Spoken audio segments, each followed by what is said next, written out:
Welcome to a video tutorial set by Teach Tech Trinity. I'm Lee Holroyd and this is going to focus on building a Noughts and Crosses development in C++. There's going to be around 9 videos. It seems a lot, but we're going to keep them dead short and dead to the point. The first one's going to look at adding the include files, adding the overall functions and setting up the structure, and then each one after that is going to focus on an individual function. And that way, if you need to recap on a certain area, you can flick back. So, I'm going to focus on setting up the structure in this video, and we're going to use Visual Studio's 2017 to do that. So if you all want to open that on your PCs, if you're not going to open already, just flick the screen over. Okay, so the first thing you need to do is go to New, Project, and then we're going to use C++ and empty project to do this. Okay, and we're going to call it Noughts and Crosses, like that. And then if you go to browse here, generally it saves it directly to repos. We just want to create a folder to do it in. So I'm going to do it on my desktop. I'm just going to create a folder called Noughts and Crosses. And inside this, select folder, and I'm going to create Noughts and Crosses like that. You can call it whatever you want, but as long as it's something you can remember. Just give it a second to open. Okay, so this is a screen you'll encounter when you load up. You can move these bars around, by the way. If you would like it different places, you can just move it around and drop it into different places. And if you see these little things here, you can just drop it onto there. So we'll just have it there. For now, I'll just get rid of, I don't really need that one. I just need the error list. Okay, so on the right hand side here in the Solutions Explorer, if we go to Source, right click, go to Add, New Item, and then we just want to create a C++ file or a .cpp file, and we're just going to call it main. Okay, so lowercase main, add, no spaces. So now you'll see on the right hand side we've got our main CPP file that we're going to work from, and then around here we've got different stuff. Okay, so let's add some include files. The first one is include stdio.h. And what this does in essence is it's a C standard input and output library. So this basically gives us loads of possible keywords and operations that we can use for input and output. Next one we're going to add is tchar.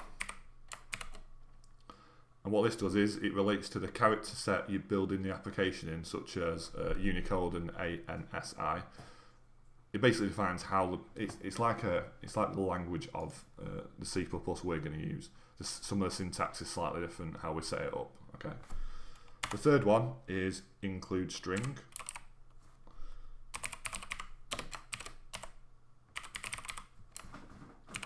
This is dead simple. It allows us to add text or add strings. Then we've got include conio.h. And this basically allows us to use a text user interface in DOS, so we can have console input and output. So basically we can type into it and then we can add out, and it allows us to use different things, but it allows us to use that framework, if you will. Then we've got include iOS stream. And you see how I've not put them lower and higher than singles. If you don't, it's a different colour, so you'll see it doesn't show up. So iOS stream, basically, it allows us, this is the input output stream library, it allows us to use the keywords syn and cout commands. And finally, using namespace std. Okay, so using namespace just means we're going to use the standard C++ library. The standard. So obviously C++ is universal, so what this is doing is it's saying all the keywords and stuff, we're going to stick to that standard, and then it allows any PC to run it, and it allows everyone to work together. Okay, so they're the basic include files and the overall standard we're going to use. Generally you'll find that in most programs we begin with. Okay, there's hundreds and hundreds of include files we can load. All these basically are, it's like going to a library, a real library, and taking a book off the shelf. So each one of these is a book, and it has a list of different information within it that it allows us to use. So all the programming stuff we're going to do now comes from these different libraries and different standards that we've set up at the start, so it knows where to go and look for whatever keyword. So if we're using the keyword sin as an operator, then it'll go up to here, work out where it is, and it'll understand what to do with it. So now we've declared what the libraries are and we've declared what standard we're going to use. We need to set up some function prototypes or some forward declarations. What these basically are is they set up what functions are going to be within the project themselves, and some of them take an input and then some don't. Okay, so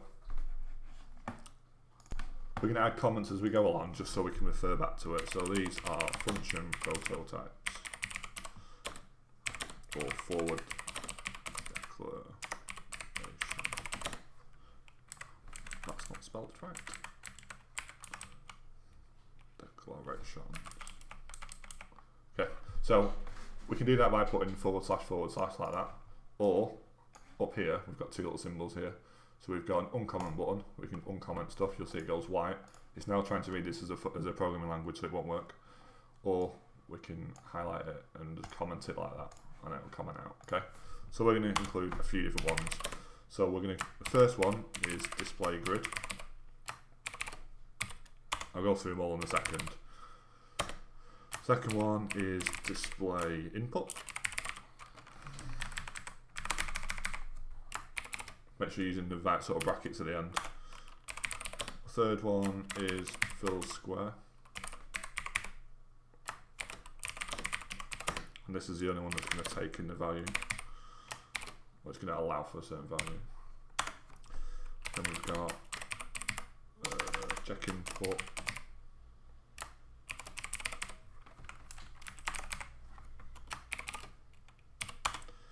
And then we've got check status. And finally we've got check initialize, or we'll just call it init. Okay, so these are the different functions that we're going to have. So display display grid is going to display Noughts and Crosses grid to the screen. Display input is going to display how we input to the screen, so it's going to give us a list of stuff we can click. Fill square is going to check the squares that are available to see if we can fill that, and then fill it if we can. Check input is going to check what we type on the keyboard to make sure it's a valid input. Check status is going to be kind of the logic of Noughts and Crosses. It's going to check if we've got a winner, someone drawing, or we've got a different character that's not allowed to be inputted. So say well, we're going to use Q, W, E, A, S, D, Z, X, C. So like the left side of the keyboard, if we type in K, then it'll check within that to make sure it's fine. And then finally we've got void init. So we've got initialize. So this is going to be the function that basically says at the start of the game it resets everything to how we want it, or when we get to the end of the game it resets it and allows us to do like fail and quit and retry and that sort of stuff. Okay. So notice when we do this, each one of these is underlined green.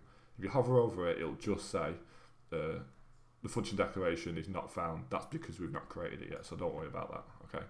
One thing I've done wrong, which I've just noticed, is I've not put a capital. It's very important to put capitals in the right places. Generally, each word will have a capital at the start of it, or sometimes the first word is lowercase, and then every other subsequent word after that has got a capital or camel case. Okay.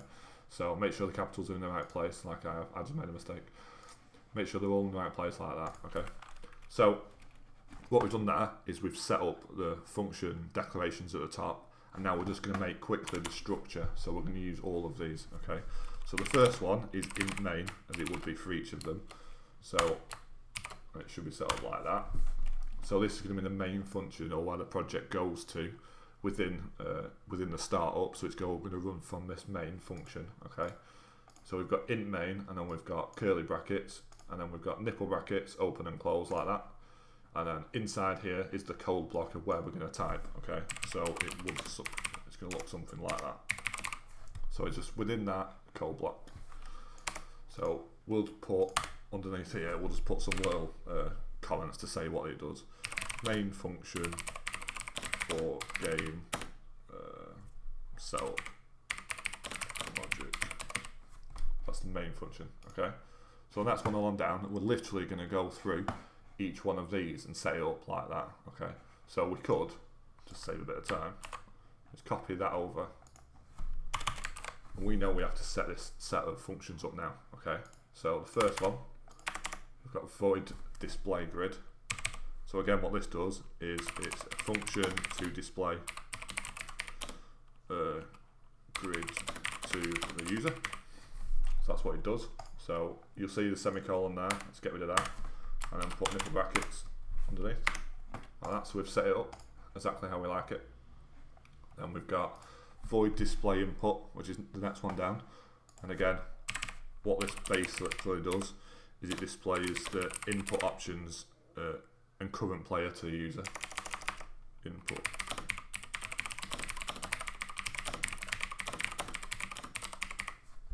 So it does that. So get rid of the semicolon again.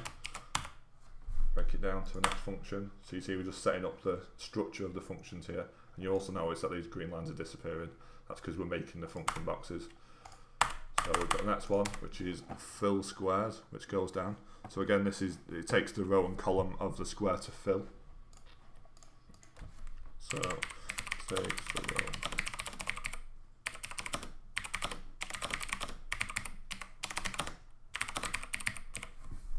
So you'll see that this has got inside here, it's got an argument within the brackets, unlike these ones. What this is doing is it's saying it needs a value when it's finished. So we'll explain this a bit more as we go along. But that's basically saying when we finish this, we need a row and we need a column. Okay, so we need that information given to us. Again, nipple brackets.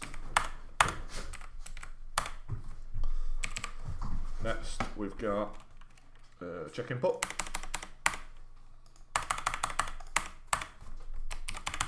Okay, nipple brackets set up. We keep the structure dead simple like that, and then you'll find it easy when we start to type it out later on. So this checks the input from the user.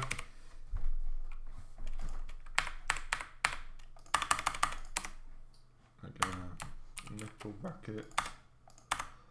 So checks the status of the game and works out winners, losers, draws, etc. So this is the check status. What that basically is going to do, it's going to, every time someone has a go, it checks the status of the game and works it out from there. And then finally, we've got init or initialize, and basically what this function is doing is it's going to reset the grid with spaces rather than having characters like X and 0 in them, and then it's going to go back to player 1 and ready for a new game. So it's going to reset everything as we go along. So we'll get rid of that semicolon. Make sure you get rid of the semicolons when we're going through this, because otherwise, basically what a semicolon is at the end of the statement, it stops that statement from happening. So if we've got a semicolon here, when it gets to that point there, it won't go down to this bit because it doesn't understand what it is. So you'll generally find, like, another quick thing is when that is red underline like that, it says it's expected a declaration, but generally it's not that's the issue. It's generally the thing before it, because it's not got to that point. So that's red underlined, that's semicolon, we'll just get rid of it like that. Okay. So again, this is a function to reset the grid and reset to player 1. Cool. So we'll just quickly check, make sure it's all set up nice and neatly. Keeping stuff dead neat within programming is very important, because it's just easy to read. Like, you could do all of this on one line. You don't have to do it set up like this. You could go all the way across and just keep typing and typing and typing. But it's just not. It just wouldn't work the same. So it won't be readable by anyone. So we've got some include files. We've got some function prototypes set up there. Then we've got a setup of each of the main functions we're going to use, and then we're ready to go with the programming. So hopefully you followed along quite well with that. The next videos are going to start to look at the different functions, setting up the main, and then from that we should be getting cracking and creating the Noughts and Crosses game. Thanks for listening. Bye.